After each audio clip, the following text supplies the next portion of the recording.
excited because we get to miss school for states.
Live now. Audio's live.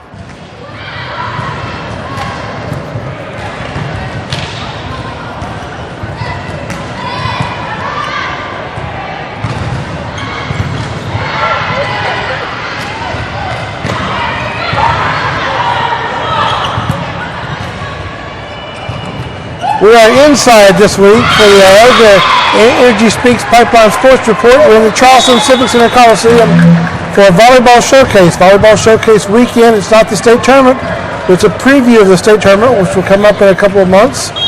Frank Gardenia with you, Carl Lee, Maria Femia is here, the football queen Lisa Odie will be here as well. Some of the staff from the University of Charleston will be here. A lot of things to talk about on this program tonight. A lot of football talking points for this weekend. We got college football as well, plus the volleyball showcase. There are schools here from all over the state that are getting their feet wet in the Charleston Civic Center Coliseum. One of the reasons why they like to come here for this event is they can come here and play before they come back to play in the state tournament. Maria, you played high school basketball for Charleston Catholic. You won a state championship. How good is it for teams to be able to come here and play a little bit on this floor before they come to the state tournament later on? I think it's really good practice because playing here, the lights are different, the baskets are different for basketball, the court's different, you have these big surroundings. It's good to at least get a practice game in before the championship games and state tournaments. Before we had a chance to talk, I said something to her about that question, and she said, yeah, I'm the only one that has played here. So she's implying, Carl, well, we couldn't have done that. I think I played here 3 years in a row. 3 years in a row? 3 years in a row. Okay. You know, I can only claim being in the state tournament and playing here, and as much as I may hate to agree with her, there is something about playing here and being familiar with it because the angles of everything, you get used to it. And I think what's good about this, it gives them an opportunity now to kind of have a feel of what it's going to look like and how the lights are going to play, so it will help them out. The other thing about this is, and you played again at a single A school, a single A school here, like we've had Parkersburg Catholic playing George Washington earlier, and a single A school can come to this and play against Triple A competition. You don't get to do that in the regular season. How beneficial is that? I think it's really good practice because they play against obviously bigger schools that they'll never get a chance to play to unless it's summer league or something like that. So it's good practice, and if you get beat, you get beat. It's not like it matters. I was going to say, Carl, as a coach, and you of course played and you coached, but as a coach, you're trying to get better in something like this. Winning and losing is almost secondary, correct? Right. Yeah. You want to see who can what you call play up. And you're looking for those players who are able to play up, who get an opportunity to come out, play against a team that may be better, and yet they can shine. Then you can come back and you can see and make whatever changes that you need, but also that team understands what kind of competition that they'll be facing. We've got a lot of football to talk about. University of Charleston is in the middle of an important stretch of games. We'll be hearing from some of their people a little later. Let's look at some of the Division I games this week. Carl, West Virginia at home against Maryland. They've played 2 games against teams really not that there wasn't excitement, but there were 2 games everyone knew they were going to win. This is one of those games that could be a little closer.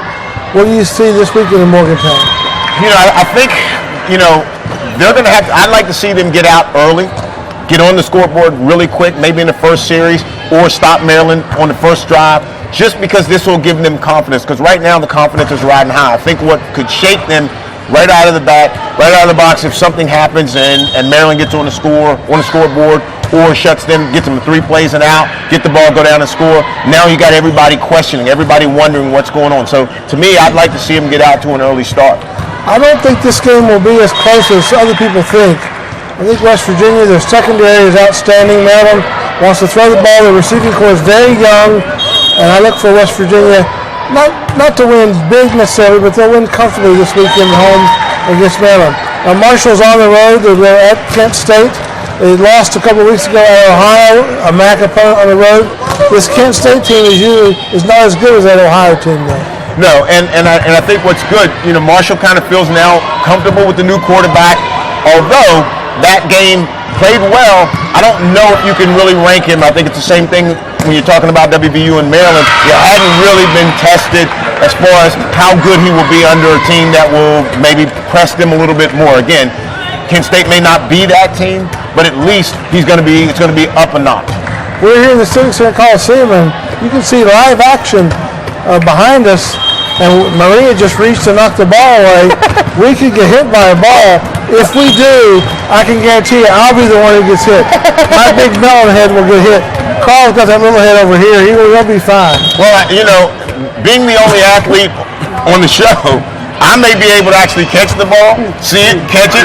The other 2 of you may struggle a little bit with that, and I know Maria definitely will struggle with it. I know that she didn't really handle the ball real well, as a guard, so she definitely would get hit. Were you a soccer player? Yes. You could do a header, right? I wasn't much of a header, no. Well, you've got the tall I head. got my bun to save me today. The good thing about the bun is, if the ball hits it, at least we'll know that it's real, because if not, it'll fall off. Well, let's not test it. Let me ask both of you guys something about college football. I was watching games over the weekend, and there are some attendance issues at games around the country.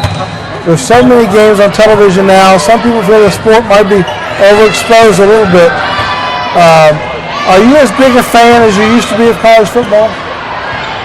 I mean, I was never really a fan of the conference. You're a Notre Dame guy, right? Yes, and Notre Dame is playing extremely well. Even though they have lost about 4 of their starters, they're playing extremely well. And they play UMass this weekend.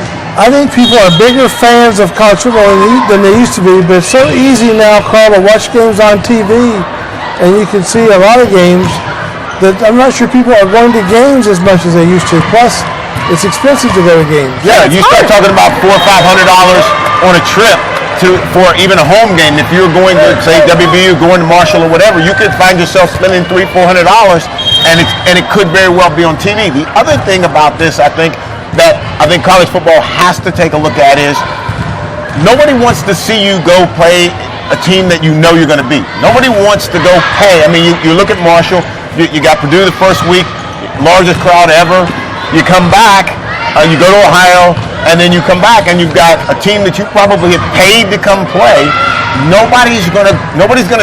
Students are not gonna stay in school for that, and people are not gonna pay the same price for that game. It's just not gonna happen. I don't like how all the good games are on at the same time. That's what kills me is when I'm at home because I want to watch Alabama or I want to watch Notre Dame.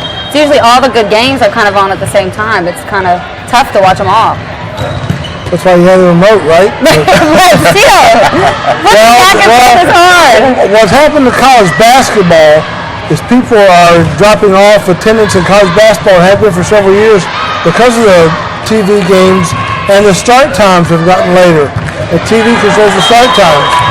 And in college football, that's controlling it also. For example, it's hard to stay up in the East Coast to watch a 10 o'clock Central Time Zone SEC game like the Alabama Ole Miss game. Chances are at halftime you're going to bed. Yeah, no doubt. I know people ask me about the Viking game against 49ers opening week on Monday night. We had a 9:15 start kickoff, and I'm like thinking that's probably not going to happen. I'm not going to be able to watch that entire game. Just no way. You know, you get up, you go to work, you got all that kind of stuff. It's just not happening.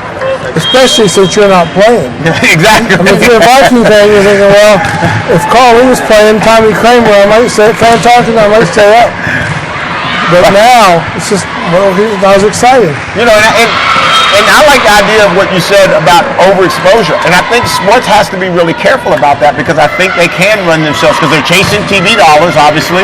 You got to have that. But when you get that, you're not really going to get those fans coming into the stadium when they can watch it and your ticket prices continue to go up. One of the things we're also going to talk about on this show is the concept of participation trophies. It's been a national story for a couple of weeks since James Harrison of the Pittsburgh Steelers came out and sent his kids' trophies back. It's been a topic of discussion for several years now, really. Just quickly, off the top of your head, how do you feel about youngsters getting trophies just for participating? I don't like it. You're hardcore. I just think your child shouldn't get a trophy for showing up. You should get a trophy if you earn a trophy. Because when your kid gets handed everything to them at the beginning of the age, when they grow up, they're going to think everything's handed to them. You want to disagree with that? We'll talk about this later. I'm going to absolutely disagree, and I think I'm going to change your mind before we're done. I know exactly what he's going to say. He's like, well, the kids gain confidence and all that stuff, but at the end of the day, nobody gets a participation trophy when you get out of the midget league football. Well, we'll talk about that a little later. There's a lot to talk about with that issue, and it makes for a good talk. But we'll get the football queen's thoughts on that as well. She's a school teacher and deals a lot with kids in young grades, and she'll give us a good perspective as well. Let's take a break. Back with more here from the Charleston Civic Center after this.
And welcome back, Charleston Civic Center Coliseum here for the annual volleyball showcase, a preview of the state volleyball tournament, which will take place in a couple of months here at the Civic Center. The teams here this weekend getting a chance to play on the floor. They'll play on as they compete for single A, double A, triple A state championships.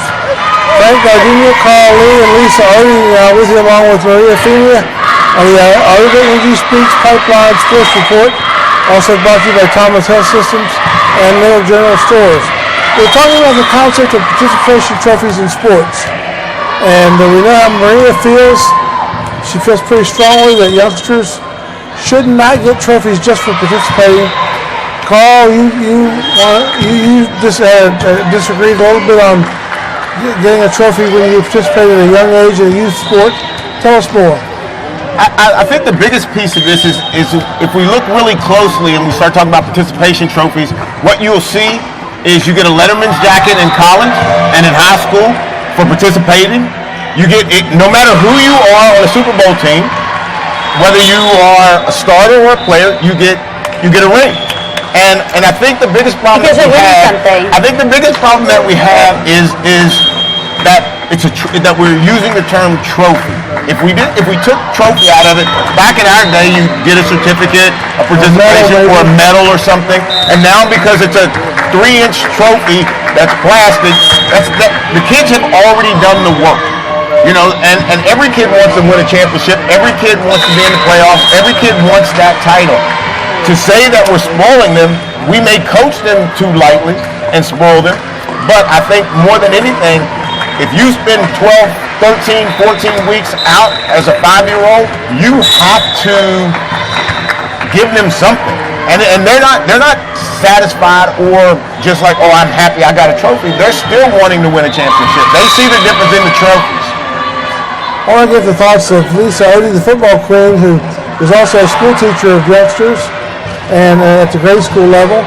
I'll say this, I don't know if it's any different, but when I was in grade school, I was a very good speller. I was good at something. And I would often win the classroom spelling bee. I think I won that one time. And as a result, I didn't get a trophy, but I got a star on my forehead. And I'd walk around all day with a little star on my forehead. Happy times. And it's the same concept as a trophy. You work with young kids. Your thoughts on getting something as a reward? Well, when I'm first presented with this question, my teacher instincts kick in, and I'm like, everybody deserves something, because that's part of just, being a teacher and the personality that goes with it.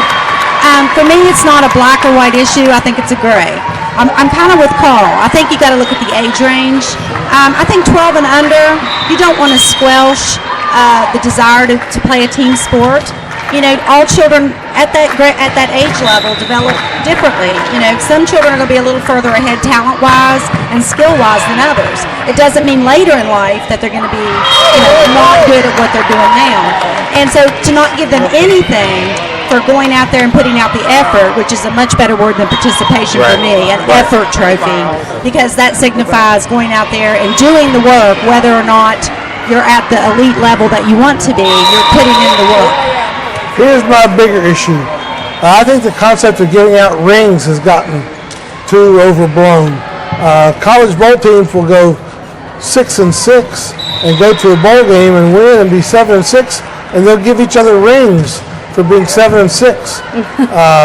Rings used to be for like the champion, not just.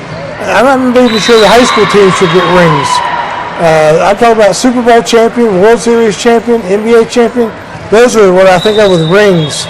I'm not sure that every high school team that wins a quote conference championship deserves a ring. What do you think? I agree with that. I don't like the idea. One, I think there's too many bowl games. I think because that's creating the effect of too many champions. A ring is bigger than a trophy to me. Let's just have just a champion. If it's a single A, double A, triple A, I'm okay with that. But in college football, to me, that's where it's bad, because everybody wants to be a bowl champion. Everybody wants to be number one, and you can't be number one at 7-6. Right. I think in youth football, all those kids recognize what a Super Bowl trophy is and how big it is to be in playoffs. They're not spoiled, or they don't get content with just getting the participation trophy, because they see what the Super Bowl trophy is. And so I think, when you're in college or you're in high school, you want a Letterman's jacket, and then you want the pin, and you want all that. Now you still want. You know why you want the Letterman's jacket? I know why the Letterman's jacket is. It's cool. Well, that's right. You know why you want the Letterman's jacket because it's cool, and you walk around at Christmas time, and the girls notice. And you were on the Or you team. give the girl to wear the Letterman's jacket. That's what they used to do. Yeah, but it's a Right. symbol of being on the team, which is participation. It doesn't mean you were all state. It doesn't You mean you earned won a the spot on the championship. varsity you team to played get the even. jacket. Yeah, it doesn't even mean you play. Right, but you at least earned the spot of the varsity spot. Well, a kid that's 5 years old, he earns Because a they spot. don't have JV and varsity. Yes, they do. They do. We do. We actually do. Now, currently They in have youth football, different. we They have have A, JV. B, C, D. Yes, and they have JV. Hey, what do you They think? do. That They kid do. should not get a trophy. Does every team that wins a bowl game, should they get a ring for winning the bowl game? Well, I mean, no, not in this day and age because we have so many bowls. Yeah. I mean, at one time it was a really special event for your team to attend a If you bowl. went to a bowl, you were probably Now- 10-2, 9-3. Now Right. you're 6-6. Exactly. And this is about money. And You this, should get a that t-shirt piece and of a it is hat. about money. It's about sponsorship it's and not about as money. significant as it used to Right. be to go to a bowl. It's not as special. They've taken that away. It's not as special, and yet the prize is greater because they didn't used to give rings, but now teams that win bowls with 6-6 records and they finish 7-6, now they get a ring. Right. I Takes away from I it. might have to turn mine back in if I was a player. I think you should just get a hat and a T-shirt. Honestly, that's Well, like a you custom get shirt the- that nobody else can You have. get the free bowl trip. What more Yeah. do you want? Yeah, you're probably Exactly. going to get a hat. You're probably going to get a T-shirt. You're probably going to get all of that. And you do get the All right, high school Yeah. football games this week. Another big week. Capital Middle and South Charleston is a big one. Capital Middle winning over Capital. Can South Charleston beat Capital Middle, Carl? I think they can, but whether they do that or not will be a different story. I think what was really difficult for Capital and South Charleston was coming off of a game. Capital had to go to Capital Middle right after playing South Charleston. I think the stress of that game was difficult. South Charleston turned around and they lost as well. So I think now South Charleston has a better chance of actually going in, beating Capital Midland, and maybe playing with a higher emotion than they were able to play the week after. I think one of the reasons why Capital Middle is a tough matchup, and I think they win against South Charleston, is speed teams like Capital and South Charleston can score quickly. They can get frustrated when they can't get on the field. Right. And Capital Middle can keep your offense off the field. Well, and you're right. And the other thing that Capital Midland is really good at is they have a two-platoon offense and defensive line. So they have rest. They get to have the opportunity to rest. When you don't have that capability, you've got guys going both ways. That's very, very difficult. And so as they're pounding South Charleston's defense with that offense, it's going to be tough because those guys then turn around and have to come back and play offense and try to protect and open holes. Is it hard for high school teams to get up twice in a row against great back-to-back type opponents? Oh, I don't think it matters what level. I think any level, a high emotional game takes a lot out of you. And to try to come back, you don't know that you're not going to be there. You're just not there. Something is like not allowing you to get to the same height that you were the week before. But you also have a whole week to prepare. Unlike, basketball, it's like you will play your rival on Thursday and turn around and have to play on Saturday. Well, and I just think too, high school kids are so excited on Friday night. I don't think it matters who they're playing, but you're right. Sometimes you're pumped and you're excited, but it's just not there. Yeah, and I think you make a good point on the basketball analogy. The only difference, I think, that basketball is kind of like baseball. It's an endurance thing, so it's longer. Football in that week, some guys it's really hard. You come right back to the grind and practice doing the same thing and over and over and over, and you get to Friday and again you think that you're going to be up, but just rising to that same level is just really, really difficult. All right, Capital Middle and South Charleston. I'm picking Capital Middle. Who are you picking, Queen? I have to go with Cabell Midland. The Queen always goes with me. You're turning on me. Of course, there's no question I'm going for South Charleston. Yeah, and this, like what Frank said, strength. People say speed kills, strength does too. I mean, they're a very strong, big team, and defensively, they're keeping teams offenses off the field. So I agree. I mean, I can't deny that, but I gotta stay with the home team. And again, we're not saying who we want to see win. We're just saying who we think will win. You might be picking just against me. Well, that is true. That is true. I like that bragging rights there. Who do you like, Calvin or South Charleston? I'm going to go with South Charleston since it's at South Charleston. It's tough to play at South Charleston. Well, a good point. It's tough to get there. I know that. See, you know, anything to just kind of ruffle the feathers, right?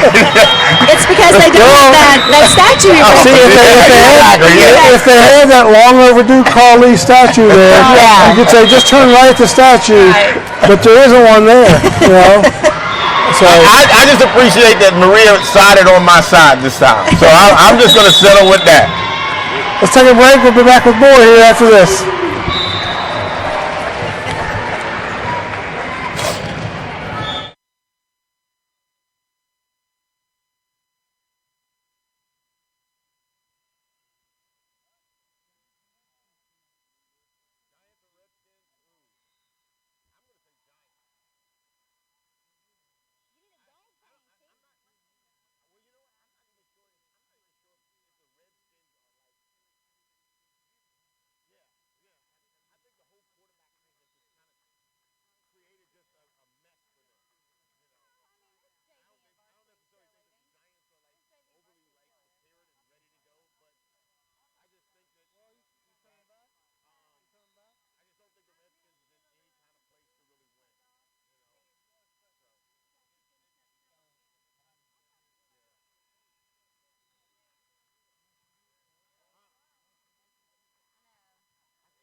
Every day, around the clock, 24/7.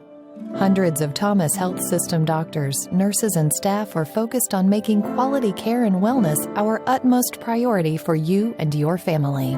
Each one of us is personally committed to your optimal health and well-being. Thomas Memorial Hospital and St. Francis Hospital. Your trusted, personal choice for a lifetime of good health. Every day, around the clock, 24/7. Hundreds of Thomas Health System doctors, nurses, and staff are focused on making quality care and wellness our utmost priority for you and your family. Each one of us is personally committed to your optimal health and well-being. St. Francis Hospital and Thomas Memorial Hospital, your trusted, personal choice for a lifetime of good health.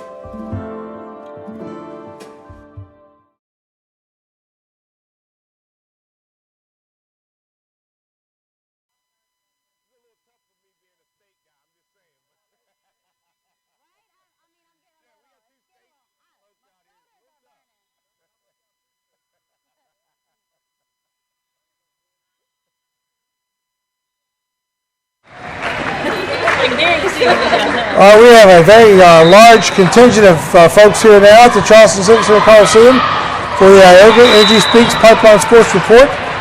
And we're at the Volleyball Showcase, and one of our guests now is Brent Stevens, who's the Director of Athletics at the University of Charleston. And Brent, this is like heaven for you, right? Volleyball is such a part of your life. Tell us your background in volleyball. My background started out as a high school college official for quite a few years, and then I coached at the University of Charleston for 19 years, and then now I'm the athletic director going on my 4th year. That's very unusual to go from officiating to coaching. Some go the other way, from coaching to officiating. How much did officiating help you prepare as a coach? Well, I kind of went back to officiating this 2 years ago, so I've told him I went from the dark side back to the good side, and now I guess I'm back on the dark side as an official. I'm not sure, or the other way around. How much do you enjoy this event for the young women in this state? Oh, I think it's great. Anytime we're showcasing volleyball, obviously, is something that makes me really happy, and it's just good to see that the sport continues to grow in West Virginia. And you guys are adding men's volleyball this year, is that correct? Well, we had men's volleyball last year, so this year we're playing in the EIVA, which is made up of 7 other schools: Penn State, Princeton, Sacred Heart, Harvard. Rutgers, Newark, yeah. Rutgers, yeah. So it's going to be a great opportunity for us to showcase the University of Charleston. We have Penn State coming to campus. We have NJIT, George Mason coming to campus this year. Are any of the other schools in the conference following suit with men's volleyball? No, but I wish they would. Yeah, that would make sense. Yeah. Yeah, I just think it's a great sport, and really helps to make the volleyball program better because the men are involved with our ladies and vice versa. So we always have a great support at our home games for the women, and then the same thing for the men. Yeah, I met a former UC women's volleyball player this week. She's from St. Louis. She played at UC, had an incredible experience, now living back here in Charleston, working. And if you ask her about her experience at UC, academically and athletically, she just beams. Doesn't get any better than that, does it? Yeah, I'm sure that was probably Chelsea Kinsinger. Yeah, she's a great. She's out here in the business world doing great things. She, graduated from UC and then she got her MBA from UC, so she's doing great things. Yeah. It's amazing to me that volleyball is also one of those sports where most of the student athletes are also good students as well. Yeah, we like that. That's what we want. So it makes it a little easier when you're coaching if you know that they're going to do well academically. So that's always a win-win for us. Now you also have your football coach here, Pat Kirkland. I do. And UC is off and rolling with football. Had a great win over Glenville this past week. Pat, you had a little more hair before that game against Louisville, didn't you?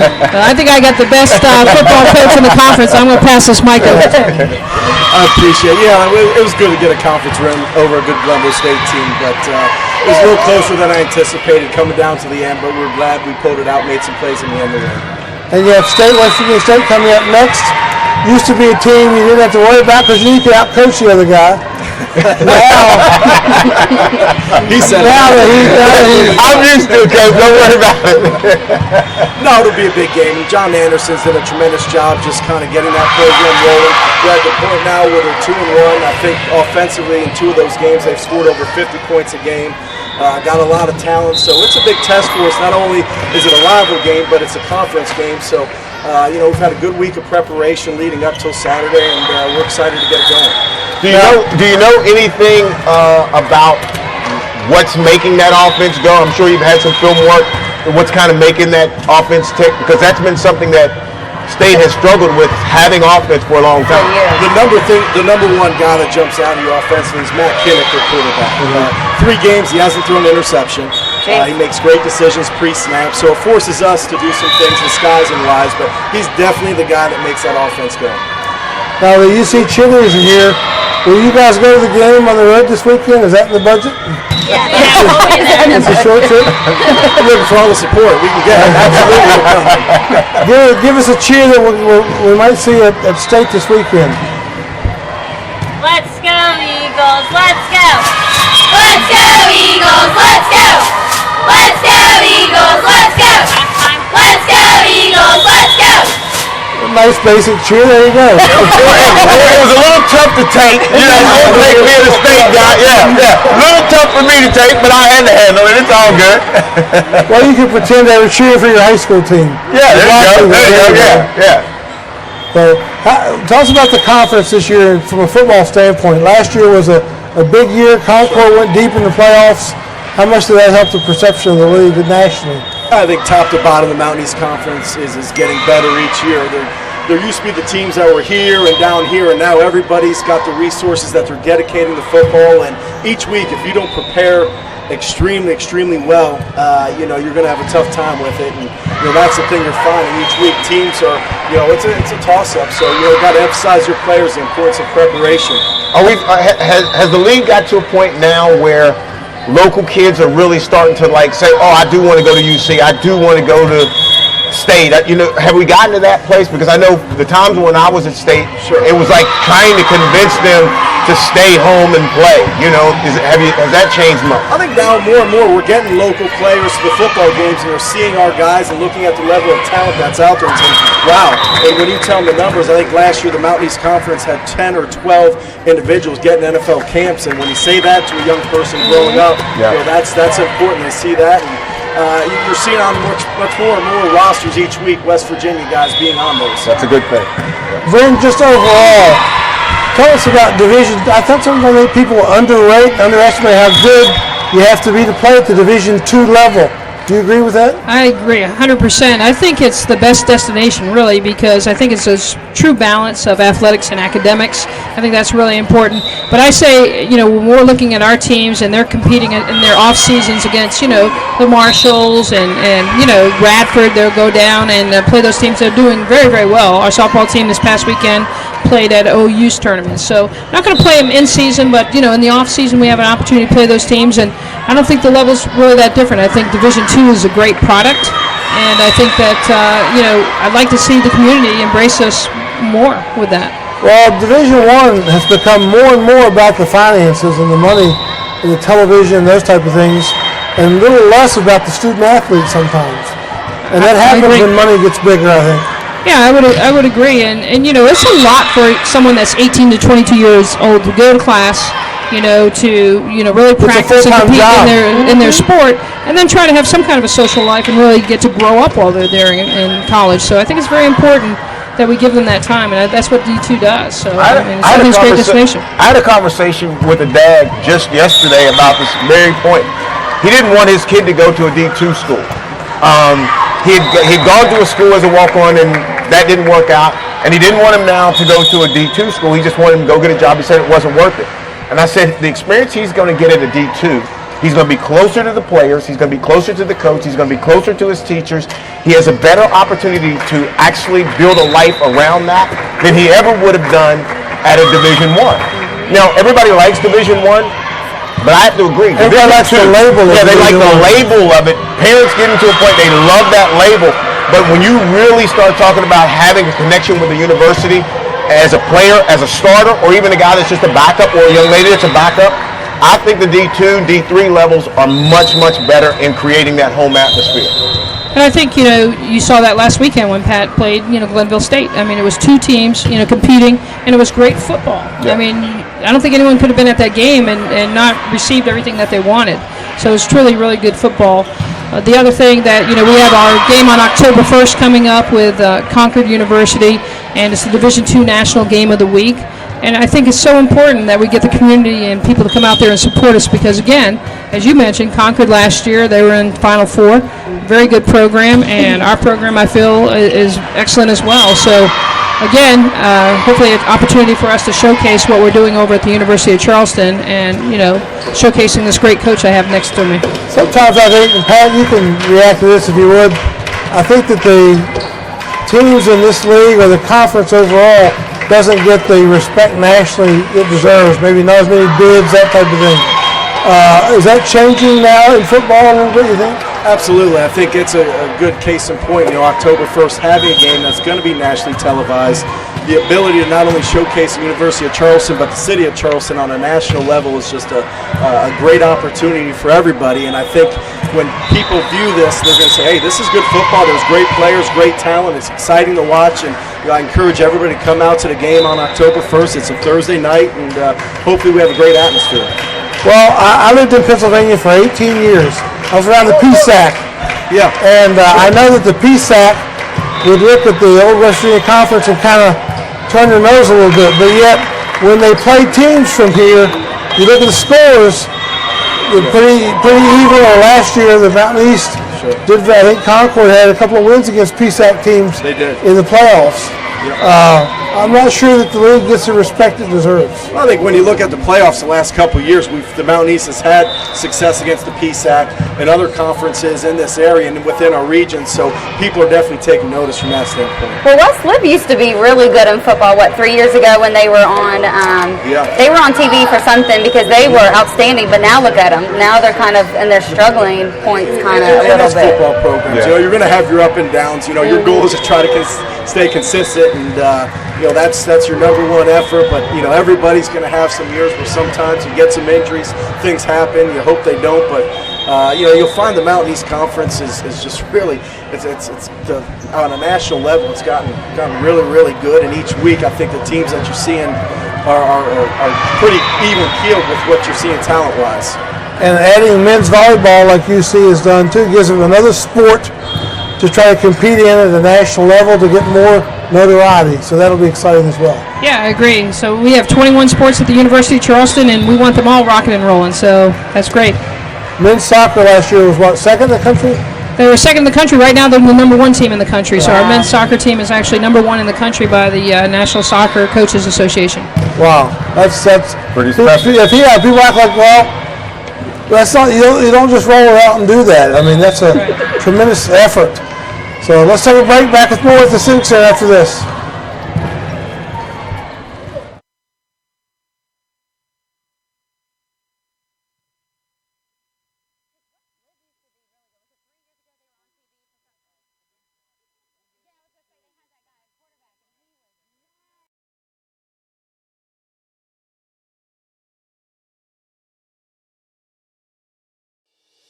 For more than 200 years, guests have been coming to the Greenbrier to take the cool mountain breezes and experience authentic Southern hospitality. Today, that passion has been reinvented. The Greenbrier is the quintessential luxurious vacation. Book your stay today, and we'll create experiences that last a lifetime. Call 877-735-5068 or visit greenbrier.com.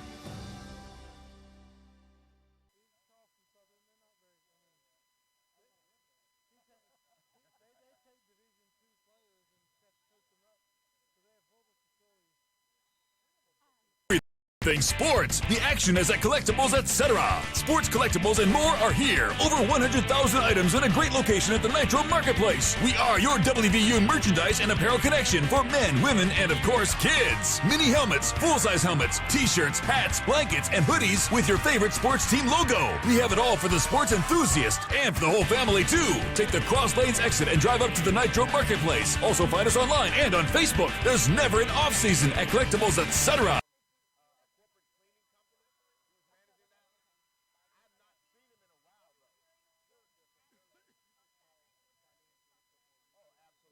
The most complicated areas for any business is human resources, not to mention workers' compensation, payroll, and employee benefits. At ASI, we provide relief from the everyday burden of employment administration. ASI allows businesses to cost-effectively outsource the management of human resources, employee benefits, payroll, and workers' compensation. Free your business to concentrate on what's important, operation and revenue. We want to help your business. Log on to ASILLCWV.com and let our business help your business grow. ASI, business helping business.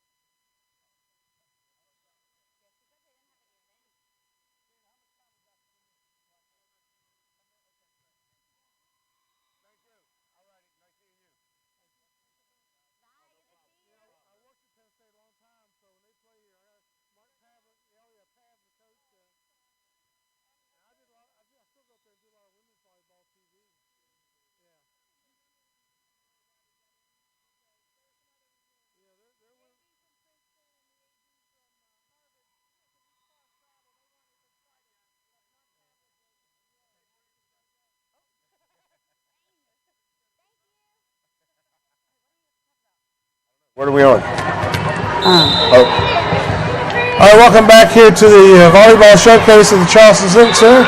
Teams from all over the state are here this weekend playing, getting a chance to play against different competition, and in some cases against better statewide competition.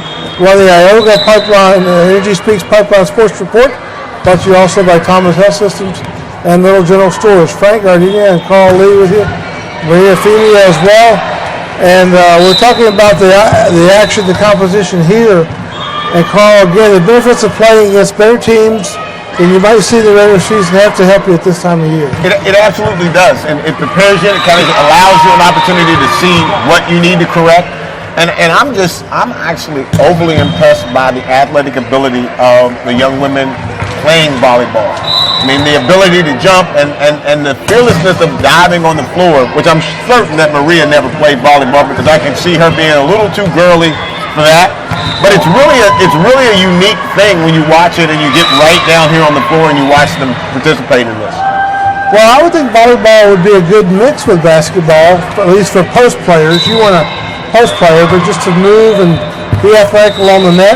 Yeah, we had a lot of girls on our team that played volleyball and then went into basketball because, I mean, it is a lot of jumping, diving, get you in shape for basketball season rather than just, training yourself for something like that. You learn to work with others in a different sport and a different team than come out strictly just to play basketball. Volleyball is a sport where every player has to be doing their role or the play breaks down. The other sport that's most like that, I think, Carl, is football. You agree? Yes, absolutely. Football, you can be doing your thing. If somebody lets up, somebody makes a mistake, it can absolutely kill you. It is the ultimate. And you can do a great job in your role, and nobody sees it. Yes. If the play is not right over top of you. It is the classic follow the ball sport. Nobody's really caring what you don't see. If the ball's not there, they don't care that you're doing your job. They actually want to just see where the ball's going. For you, was it painful at the levels you played, even in high school, if you to have the film catch you in a mistake and you knew it was coming? Oh, in 3 plays we're gonna see this play. How tough was that to take sometimes? There's nothing worse than having a really bad play and you know that the film work is coming and you're going to be sitting in that film room and you know the coach is going to say something. That's the worst anticipation ever. You just hate it because you just know. And then you're going to get the critique behind it and you kind of already in your mind think, well, I don't need the critique. I know I should have done this or done that. But you know it's coming and you feel so bad because all of your teammates know and they're going to see it and then they run it back over and over and over. It's terrible. And you have to develop some thick skin, right? And yes, and on the professional level, that's a breakdown. That a lot of players do not have that comfort level of being critiqued by a coach. And we had a defensive coordinator, it was Floyd Peters, which was a defensive lineman for Cleveland Browns. The Vikings? Yes. And he was a hard nose and he would really critique you. And we had some guys that really didn't take it well. And we've had some really very notable conversations exchanged in the meeting room. Well, what do you think about the Florida coach going off on his player about that? Do you think that was taken out of context or do you think he did the right thing? Because that was a big controversy. I think the problem, that's a good point. Thank you. As much as I hate to give you credit for it. But, I think we've lost that place where it's comfortable for a coach to get hot, mad in the moment, and yell at the player because the TV cameras pick up everything. They pick up everything, and it's new for fans to hear what coaches say to players, but it's not new for players to have heard what coaches say. In practice, in the film room, all of those kinds of places. And I feel like people who didn't play sports in college don't understand. No, they don't. They think, he shouldn't have said what he said. And I'm like, you hear that every single day in a practice or in a game. Yes. And he got, suspended for 1 game or something like that? Or? I think also the player handled it pretty well. Oh, yeah. Because the player came out and basically said, hey, I deserved it. He maybe went too far, I don't know, but I deserved it. If I'm the coach, I'm very thankful to that player. Yes, and I think people, if you make that case on the outside of it, you saw it on YouTube, and you thought it was just the worst thing in the world, and yet the player says, "Hey, I messed up. I deserve it. That's what I get." You but though they won't, they should step back and say, "Well, okay, maybe I don't know what goes on in this environment." Because it is what goes on in that environment. To your point, part of the problem is us as members of the media. As you mentioned, if you've played, you've heard that all your life from coaches. But we in the media, we get shocked by, oh my goodness, there was such a discussion down here. I always thought Bill Stewart of West Virginia got a bad rap when they were playing Colorado, and the reporter on the sideline said, well, there seemed to be such confusion down here. Well, that's the sideline of a football game. It is mass hysteria. I mean, look at Bobby Knight. Yeah. If that's not chaos all the time, and you're right. Sidelines are chaotic. Somebody could be going over to get water, and the coach is trying to talk to the players. Get over here. Why aren't you over here? And if you look at that, you'd be like, oh, the coaches don't have this. They don't have this structure. This should be structured. There is no structure in a live game going on and what's taking place on the sideline. And at the end of the day, your tuition is being paid for. You play for Florida University. Your coach is yelling at you. Yeah. I mean, get a grip. See, to me, that's a bigger discussion. That's a bigger national debate than trophies for participation or effort. Let's get into the conversation of really how hard can a coach be allowed to coach a kid and push him? Well, in the Eagles game last week, one of the Eagles defensive backs, which you could probably relate to, said he just got tired in the fourth quarter and he couldn't cover like he knew he needed to cover because he was tired. And the Eagles radio analyst Seth Joyner, the former player, said, they're paying you $10 million a year. I know. How do you get tired? You don't get the luxury of tapping out and say, I can't do the fourth quarter because I'm tired. You don't get that on the professional level. You don't get a sick day in the fourth quarter. You don't get to take that off. Because I guarantee you there's somebody else in college right now that's not getting willing to play all four quarters. Mm-hmm. Absolutely. And you are getting paid a lot of money. Yes. To play all four quarters. I mean, for $10 million, I would run an extra sprint or two. No doubt about it. I can find a workout program in the summer that will get me through 4 quarters. For sure. If you notice the action behind us throughout our visits here today, there's a lot of volleyball being played. It's a volleyball showcase here at the Charleston Civic Center Coliseum. Back with more after this.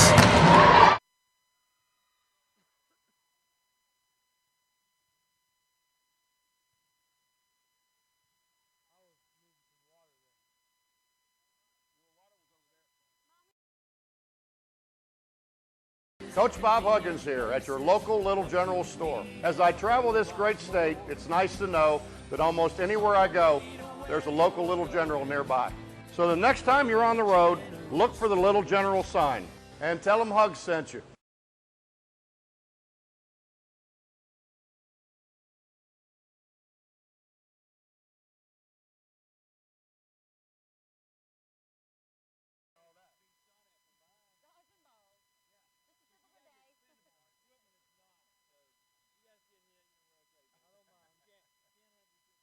Day, around the clock, 24/7.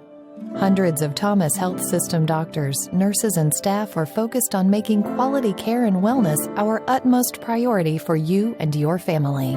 Each one of us is personally committed to your optimal health and well-being. Thomas Memorial Hospital and St. Francis Hospital. Your trusted, personal choice for a lifetime of good health. Every day, around the clock, 24/7. Hundreds of Thomas Health System doctors, nurses, and staff are focused on making quality care and wellness our utmost priority for you and your family. Each one of us is personally committed to your optimal health and well-being. St. Francis Hospital and Thomas Memorial Hospital, your trusted, personal choice for a lifetime of good health.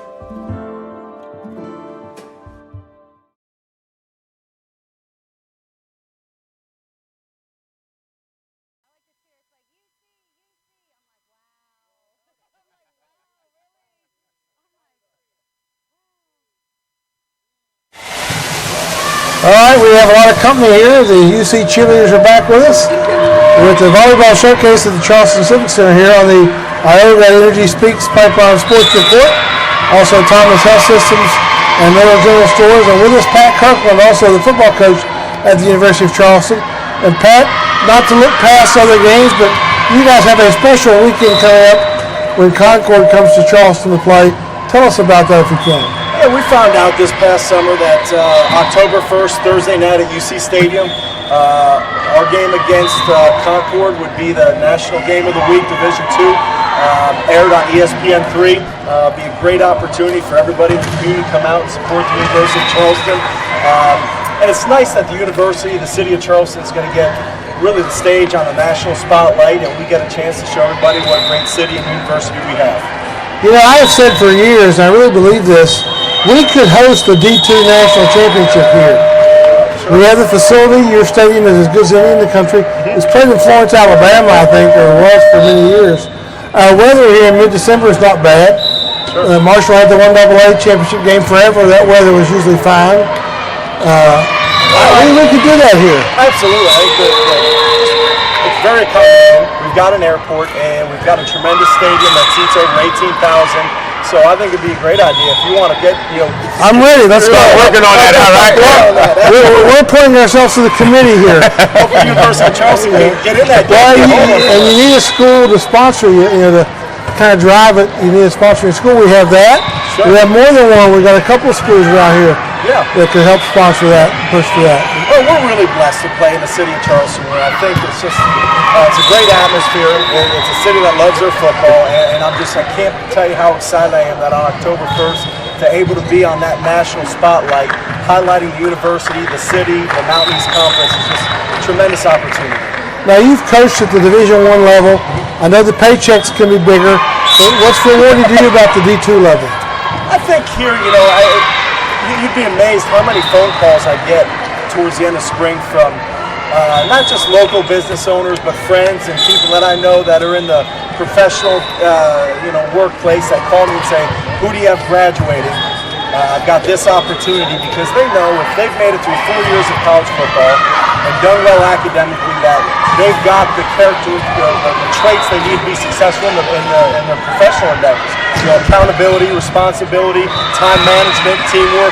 Those are all things that you promote in college athletics and at the University of Charleston. So if they make it through 4 years of athletics and graduate from college, they're ready, they're prepared to get. I think it is more of a family being in this D2 conference than it is in D1, because the coaches know the players on like a really, friendship even type of level even after they graduate. And plus, the president of the university, they get really good relationships. You agree with all this? You've been at all the levels. Absolutely, and that's why I said earlier that I truly believe that D2 is perfect for the right type of athlete. There's always going to be that superstar athlete that's going to go shine on D1, but I think there are those athletes who may have an abundance of talent, thinks that they should play D1, but their personality and the needs that they have really will be met on the D2 level. And I think the more that the success of teams like you see and you start getting national exposure, you'll find those people starting to trickle down, and not just West Virginia, and even outside of our typical region recruiting base. And I think coaches take your players to see D2 and even D3 games and see how good you have to be to play at those levels. I don't think people realize how good you have to be. I think to be successful at this level, our rules are the same as Division I. We get the same hours per week, 20 hours during the season, 8 hours in the springtime, and it's a commitment. Now people struggle just being students. We're asking you to commit 20 more additional hours throughout the week, physically, mentally, emotionally. It's a big part of it. So if you make it through that, you're a special person. And I'll say this too. I don't know if local coaches really understand, because I know they want their kids to go D1. I don't have any problem with them really wanting them to go to Division I, but you should also leave that thought process in that student athlete's mind that, hey, there are some D2 teams right here in your state that you can play, and you may have a better chance of graduating on time and doing all that kind of stuff. So it puts them in a position to be successful with yes. life. I mean, that's all college is. Find a place that you can go that's going to create opportunities for you when you leave there. And I think, we're blessed being at the University of Charleston. We have the opportunity in the academics and the athletic programs that it does offer students. We want to give the cheerleaders a chance to introduce themselves. Let's start with their tremendous coach here. If you guys say your name and your hometown, where you're from, maybe your high school, so we'll know a little bit about you. Jamie Biro. It's my 6th year as the head coach at the University of Charleston, and I am a proud, tried and true Ohio State Buckeye. Woo! Oh, wow. My name is Summer. I'm from Elkins, West Virginia, Elkins High School. We in the Lions don't care for those Buckeyes, by the way. My name's Allison. I'm from Vienna, West Virginia, and I went to Parkersburg High School. My name's Alyssa, and I went to Sherman High School, and I live in Ashford. My name's Alexis. I'm from Jackson County, West Virginia, and I went to Ravenswood High School. My name is Jessica. I live in Oakville, West Virginia, and I went to Herbertview High School. Huskies. My name is Madison Simcox, and I'm from Bristol, Tennessee. Oh. My name's Taylor, and I'm from Bristol, Virginia. I'm Hannah. I went to Parkersburg Catholic High School, and I'm from Parkersburg, West Virginia. All right. I'm Cameron from Dunbar, West Virginia. I went to South Charleston High School. There you go. Charleston's in the house. Well, she's from Dunbar. Let me say, Dunbar has saved South Charleston. You won't hear nothing different from them. And the UC plays West Virginia State this weekend. That's a game that's got some juice too, right? Absolutely. I can remember coaching at State, and I remember the first game against UC. It was interesting because I didn't have a feel for the intensity of it, and it didn't take very long before that game started to realize that there's a little heat there. Absolutely, those players see each other outside of the community. Yeah. And, I think there's a friendship there, but there's also a competition where they want to beat us and we want to beat them. And I think we've been blessed the last 4 years since I've been here to have some success against State. But I think each year you've seen that. So we've definitely had a great week of preparation, and it's going to be an exciting game. I encourage everybody to come out and take a look. I've been to the Alabama-Auburn game several times, which is as intense as you can imagine. But the respect the players have for each other is really not what people think. I mean, there is a great deal of respect there. And that's usually the case in rivalry games, isn't it? Oh, absolutely. I mean, you do it because you like to win, you like to compete at a high level, and you work hard at it. When you don't have the success that you are hoping to have, it should hurt a little bit. And I think you're going to see two teams that have prepared hard all week. They've got great players, good coaching staffs, great universities. It's going to be an exciting game. I'm hoping we come out on top of it today. Well, the thing about it is, it doesn't matter which team is way better than the other. No matter what, at least when I ever played UC, it was always a bloodbath. And, it was a close game no matter if UC was ranked higher or we were ranked higher. Every sport. Every sport. I think it's going to be a physical game. And I think those guys are going to be out there and pleasantly encouraging each other between the wrestlers and all that. A little bit. But, it's exciting for the community, the city of Charleston, and both schools. Are you concerned a little bit after having a game like last week, now turn around and come back to a game like this? As we've tagged these games as trap games, is there any concern about whether or not your team can get back to the same level to play West Virginia State? It's tough to. Everybody talks about handling adversity. Success is just equally as tough to understand and say, hey, I got to understand how we won last week. It was by preparation and hard work. You can't put it in cruise control, because if you do that, then you're going to have hurt feelings on Sunday morning. So, the thing about State is they're so powerful on offense. They put up a lot of points. That's, defensively, years past, we've always been really good. We've been hit with some injuries this year, and, we haven't had the success we wanted on defense. So it's going to be a game. I expect some points to be scored. It really boils down, as cliche it says, take care of the football and not giving up the home run play. So those are the things we've encouraged all week. Then you have a short week next week, right? Yeah, we go Saturday, right back on it. We'll go Sunday night practice, get ready for next Thursday night. Short weeks are challenging for coaches.